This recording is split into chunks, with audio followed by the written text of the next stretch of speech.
Hello and welcome to the Week 1 Survivor podcast here on the line. Stephen, I am so incredibly excited to be back here with you this year to go through different Survivor options, hopefully navigate ourselves to a big payday. I mean, listen, we know about the big contest that's here in Vegas. Circa has the big Survivor, but look, DraftKings has a $100 buy-in with $1 million up top as well. So there are multiple different ways you can go about playing Survivor this year. Of course, you probably have pools out there going with your buddies as well, office pools, whatever it might be. So we're going to try to give you at least the options for each week and kind of how we're going to go about from a strategic standpoint and go about navigating all of this. But buddy, it's finally here, week 1 of the NFL.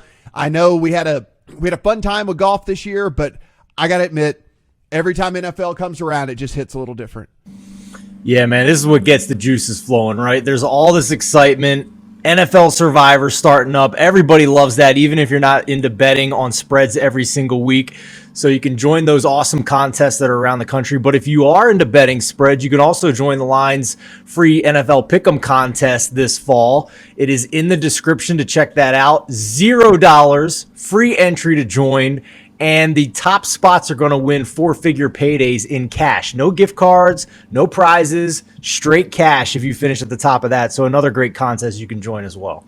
Yeah, so be sure and listen, again, go sign up for that. Get in on that. It is absolutely free. It will cost you absolutely no money whatsoever. So be sure and take advantage of that. Listen, we're trying to give you as much money and as much insight as we can along the year. So sign up bonuses, different things like that, your various sportsbooks. Stephen, this is like we won't do this every week, but this is our one time to say, have as many outs as humanly possible.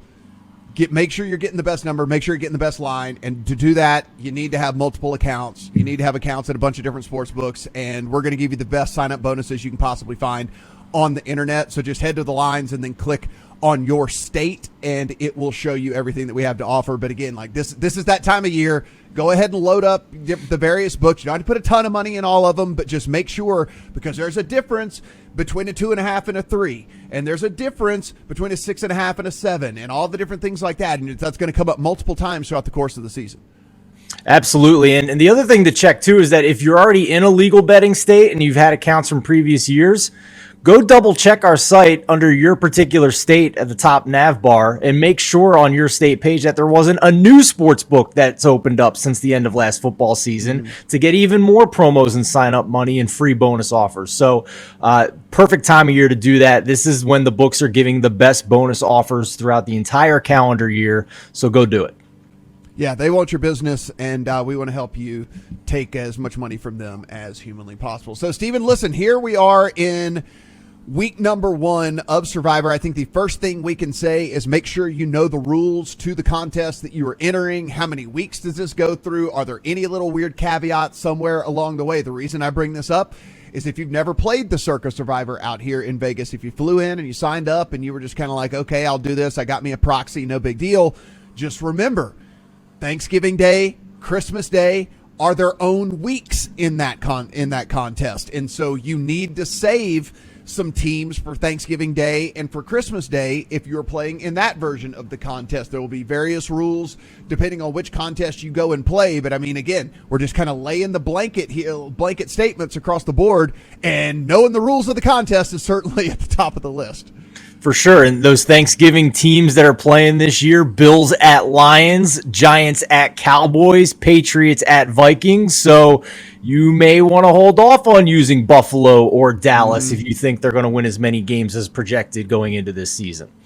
And then if you take a look over on, as Steven just mentioned, if we look at the Christmas Day games, which again is a week all of its own if you're playing in Circa, that's Packers at the Dolphins, Broncos at the Rams, and then Bucks at the Cardinals. A very, very tough week right there. If you happen to make it to Christmas Day in the Circa Survivor contest, you're going to have to pick Packers, Dolphins, Broncos, Rams, or Bucks and Cardinals. I do not envy the person. I mean, hopefully I'm faced with this decision, Stephen, because I'm in the contest. Hopefully I'm faced with this decision. But, boy, that is a very, very tough one right there. So, again, you're going to need to save one of those 6 teams for when you make it to Christmas Day. So Packers, Dolphins, Broncos, Rams, and then Bucks and Cardinals. But that's enough from, the long-term, long look here with all of this. Let's talk some basic strategy as we move forward, Stephen. And, one of the things I think that it sounds simple and a lot of people think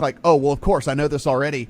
But a lot of people don't put it into practice is trying to at least map out. Listen, I understand not everybody can map out the whole season. It's not necessarily, their cup of tea, but trying to kind of map out where you want to go for the first 5 or 6 weeks at least, I think pretty much even the most novice of contest players can do. And so at the very least, kind of map out your first 5, 6, 7 weeks of the season. And if you get through there, then you can kind of reassess and see where you want to go with there. I understand it's a daunting task to try to map out 18 weeks of the season, but if you can at least get through that first 6 or 7 and you're still alive, then I think you'll be invested enough to really get a full map for the rest of the year. For sure. And each week on thelines.com, our senior writer, Mo Nawara, puts together a survivor pick'em guide, a tool, if you will, to help you identify the teams that have the highest implied probability of winning the game that week. But another tool you can do just starting out for the season is if you go to the lines under the NFL tab, you can click on 2022 opening lines and see for the first 4 or 5 weeks of the season, if you want, which teams are projected to be the biggest favorites that week. So you can kind of identify where you want to go. If there's any teams you want to save for week 4, week 5, that lays it all out for you. Every single spread for every single game going into the year from the opening lines at the sports books to help you have an idea of what the sports books think are the biggest favorites going into the season. Yeah. So guys, as we enter week 1 of the NFL season, there are a lot of options, Stephen, and I understand some people just want to get a winner. They just want to get to week 2, which, by the way, didn't happen for me last year, if anybody remembers the podcast where I put every single one of my entries on the Vikings and they lost week 1.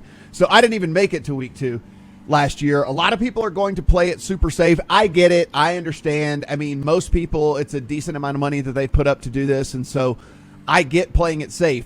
I am not necessarily that type of guy or that type of player. I tend to take a little bit more risk. I tend to try to hold some of these powerful teams for later in the contest where I have an advantage should I get down to, half the field left, quarter of the field being left, whatever it might be.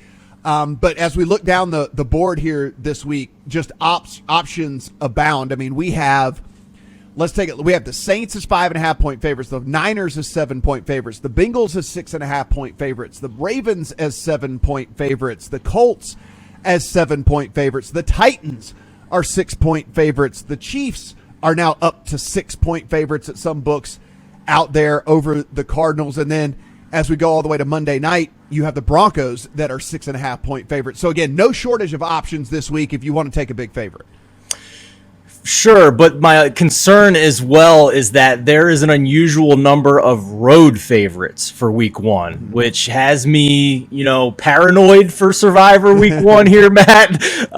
Do I want to take a road favorite? And last year, we both got burned by a team that was projected going into the year to not be very good, but it turns out their second-year quarterback made an enormous leap in Joe Burrow, and he picked us off as a home underdog in overtime against the week 1 team we had pegged, the Minnesota Vikings. So maybe trying to find a team that's not quite picked as the popular team for week 1, but also may not have an opponent with, an upward mobility projection in that range of outcomes for the season. So as we sit right now, there are some projection systems out there that are kind of predicting as to which teams are going to be the most popular this week. And as we sit right now, the Colts as favorites, big favorites, minus 329 on the money line-ish, minus 330-ish on the money line. Over the Texans seems to be one of the most popular picks. The Ravens over the Jets seems to be one of the most popular picks. Interestingly enough here, Stephen, this one I think could be maybe beneficial if you want to go not necessarily go the opposite direction, just fade this, but the Titans are shaping out to be one of the top 3 picks in contests this week versus the Giants. Of course, Denver over Seattle. Seattle projected to be one of the very worst teams in all of the NFL this year. Then we go down the rest of those teams that we just kind of mentioned, the 49ers, the Bengals, et cetera, et cetera. So if we look at the very top of the board, I get wanting to play the Colts. I get that the Texans are bad. I understand all that. You and I think, are a little bit higher on the Colts than most people are.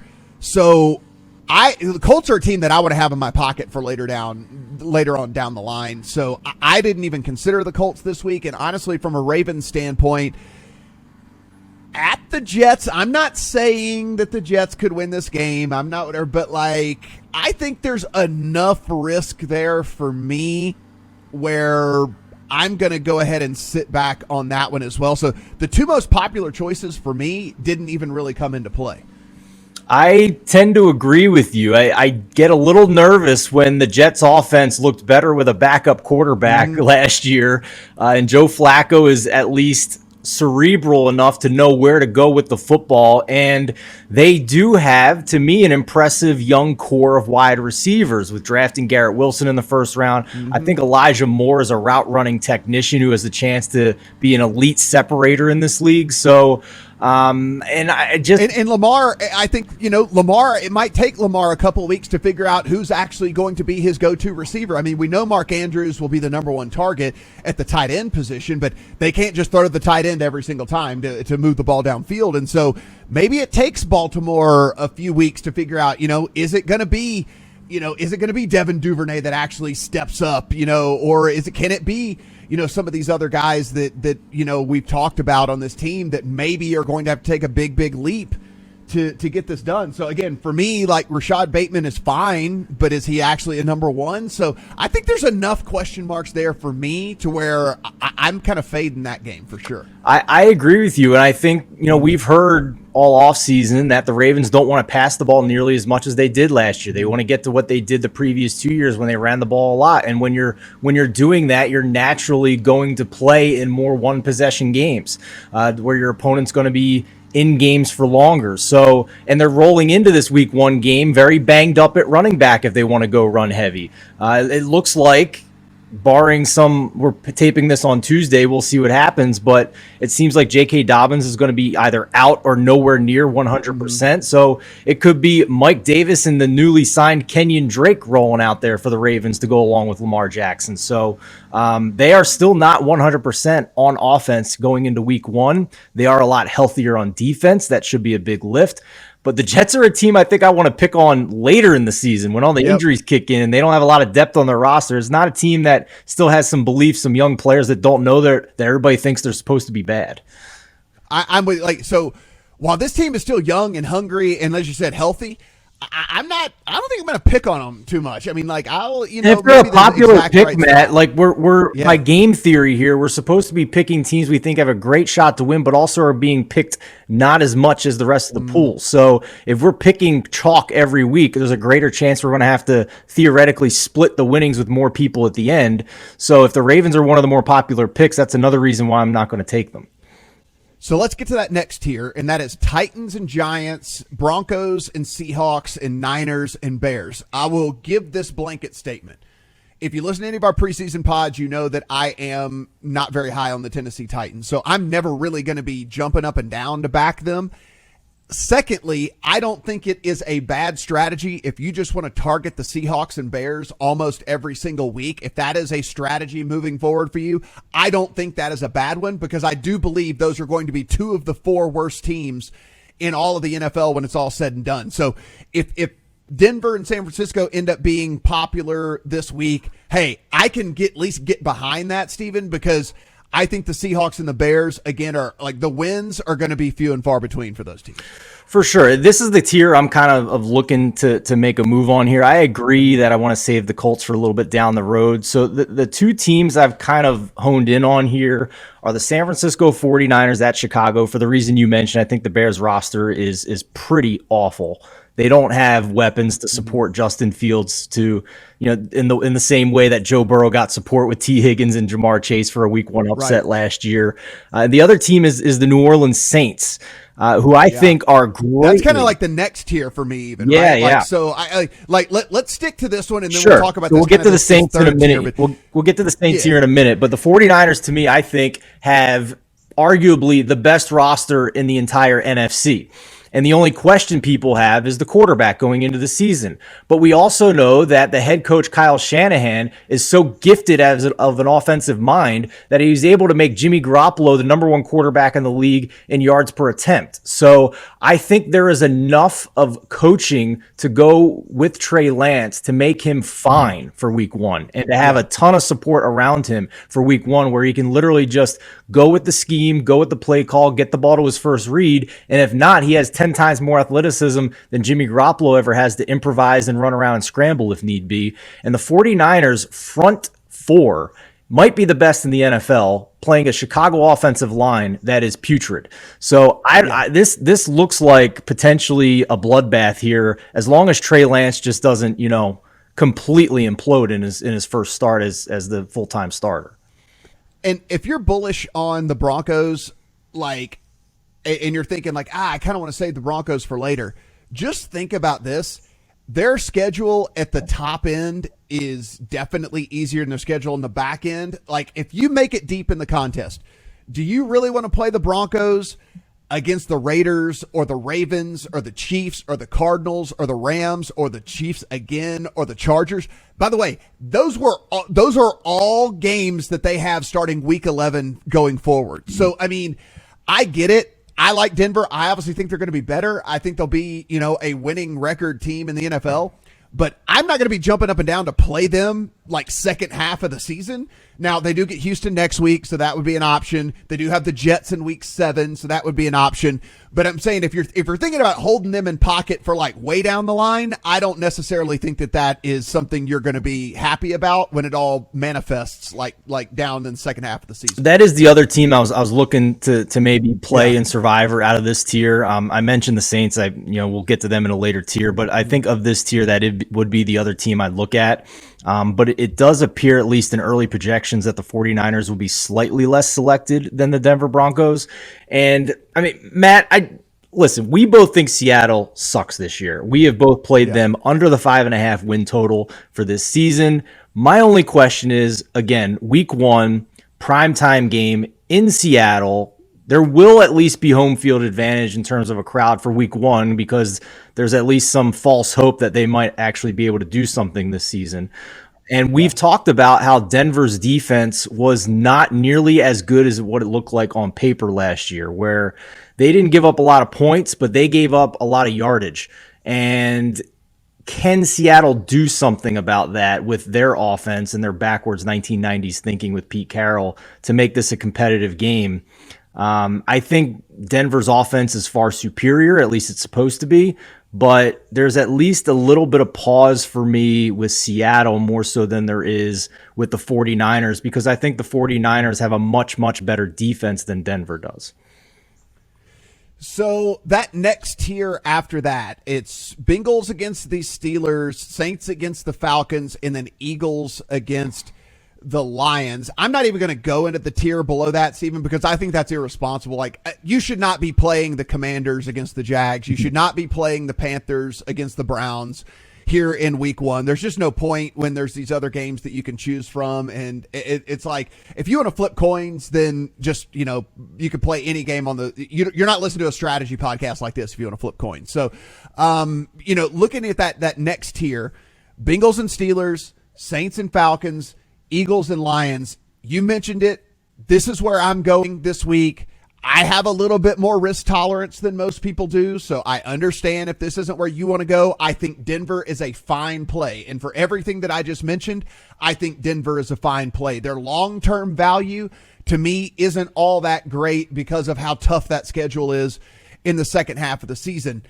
I'm going to play the Saints against the Falcons, and I understand it's on the road, but what I don't want to do is try to go up against this Falcons team after they maybe figure some stuff out, right? I don't want Marcus Mariota, or if they make a change to Desmond Ridder and he gives his team some sort of spark or something, and Kyle Pitts, 6 games into the season, we realize holy mackerel, this guy, not only is he the best tight end in the league, he might be the best receiver in the league. I don't want Atlanta to figure things out and try to play against them. Give me the first game of the year with a good defensive line that the Saints are going to bring. They're going to put Marcus Mariota under a bunch of pressure.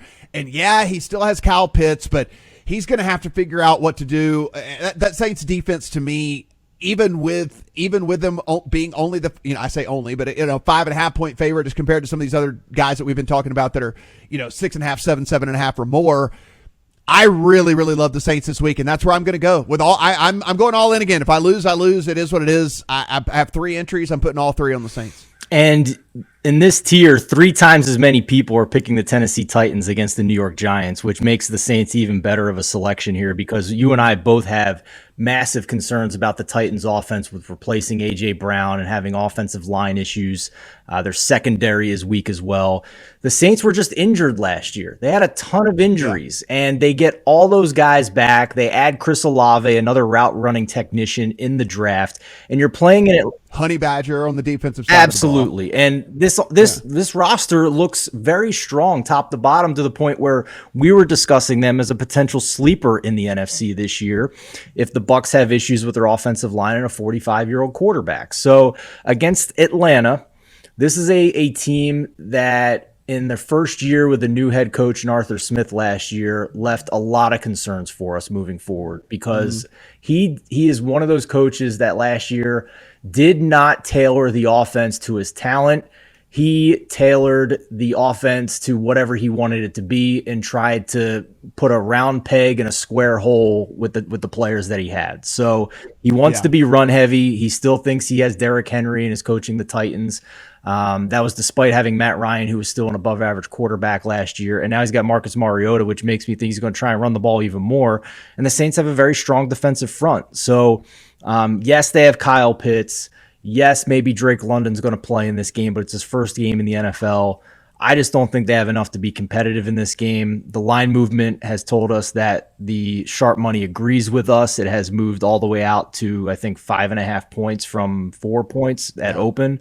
So, yeah, we are not alone in thinking the Saints should win this game. Yeah, and look, Cincinnati, for me, there's just no real point. They got the Jets in week 3. They have the Falcons in week 7. They have the Panthers in week 9. Like, there's going to be multiple chances to play Cincinnati. I don't think that's necessarily, I don't think you got to do that here in week 1. And as far as the Eagles go, Steven, I think there's going to be a better spot. I think you and I are both thinking that at least the Lions are going to have a pulse this year. And so sending Philadelphia on the road to the Lions, look, they get the Jags at home in week 4, and then there's a 3-game stretch, weeks 8, 9, and 10, where they get the Steelers, the Texans, and the Commanders. I think you could use the Eagles, any of those weeks 8, 9, and 10. And in theory, if you and I are correct with this Eagles team as well, they should be much better by week 8, 9, and 10 once Jalen Hurts, gets a rapport with A.J. Brown and starts figuring out how to properly use Devonta Smith in this offense and things. So I'm going to hold on to the Eagles. I think that 8, 9, 10 week stretch right there with Steelers, Texans, Commanders is where I would be looking to use those guys. So for me, I'm not going to say it's obvious to me, because again, I think you can make a compelling case for Denver. I think Denver is, and it's certainly if you're less risk averse than we are, if you want to play Denver, I think that's a perfectly fine play this week. But for me, power ranking, Saints, Denver, and then from there, honestly, 49ers, but I think there's a ton of other places you can use the 49ers down the line. But that being said, those would be my top 3 this week. Power ranked would be Saints, Broncos, and 49ers. What about you? I think I'm with you on that. I'm not gonna lie to you, man. I'm so paranoid after losing week 1 last year that I might want to go with 49ers over the Saints in week 1. But I agree with you that there are spots for San Francisco down the road here, including week 2 against Seattle, road games against Carolina and Atlanta on the schedule. You get weighed down. Well, I'm praying to make it deep. And if that's the case, San Francisco has Seattle and Washington in back-to-back weeks in week 15 and 16.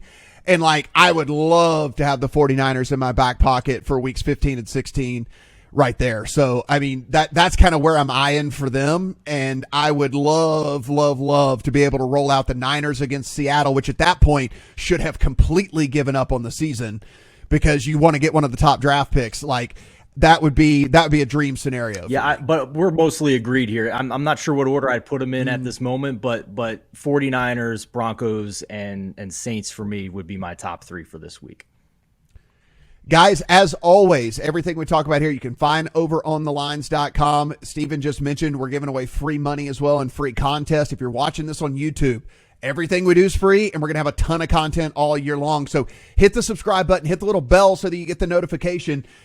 It is going to be an awesome football season here at the Lions. I am so incredibly excited. Steven, me, Adam Candy for the Megapod each week. We got Eli coming in. We got Mo coming in. We got all kinds of guys who are going to be giving awesome content. Nicole's going to be giving great content all season long. So, Steven, I mean, there's nothing more we can say. Just get to next week, right? We're just trying to survive over here. Absolutely. That is the goal. We it's funny, Matt, we have a little survivor contest within our own Lines network on our Slack, and whoever came up with the contest is giving everybody 2 strikes. So you can have 2 strikes and still survive. So I'm less afraid in that one going into this year, but I'm with you, man. Just survive in advance, somehow get through week 1 with this enormous slate of road favorites, and we'll go from there. Guys, go ahead, hit us up on the Twitter machine as well. By the way, we're on all the social medias. We're on Instagram, we're on TikTok, all the different places you do that. So go ahead and follow us over there as well. There'll be exclusive content on each of those mediums as we move through the football season as well. For Steven, I'm Matt. Talk to you guys next week.